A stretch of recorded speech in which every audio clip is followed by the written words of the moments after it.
Good morning, Oklahoma. Welcome to Cow-Calf Corner. Our topic this week is really selection pressure and how we apply it. Cow-calf operations, when we're making selection and mating decisions, need to have a clear objective in mind.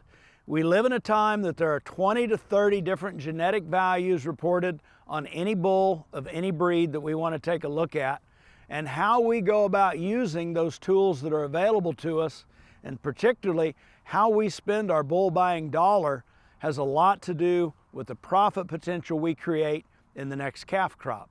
Selection pressure is a precious commodity. It shouldn't be squandered, particularly on things that we're not going to see a big return on investment for.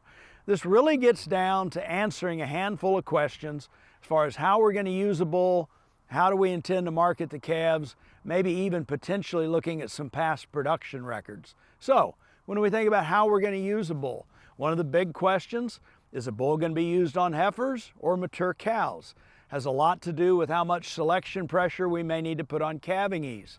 Second to that, is the bull going to sire the next set of replacement heifers for us that we're going to live with as cows for 10, 12 years down the road, and really live with those maternal genetics for generations, as those cows are going to impact the calves that they have.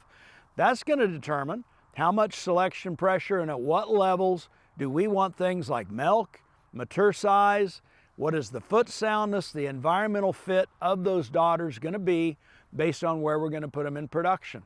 If we're not going to keep daughters and bulls are strictly going to be terminal sires, we need to give thought to the marketing endpoint for those calves. Are we going to sell them at weaning, as yearlings, or potentially retain ownership all the way through finishing? Each one of those things puts a slightly different angle on the traits that are going to return more to our bottom line if we think about the bulls as terminal sires.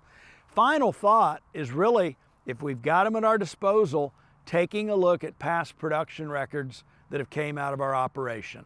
What is the mature size of our current cow herd?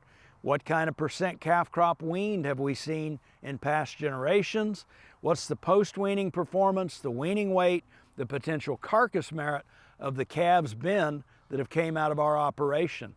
We can even take a look at things like the genetic values of the bulls that we've been using in past generations to get a good feel for how to look at what level of EPD might be most beneficial to us as we think about the future.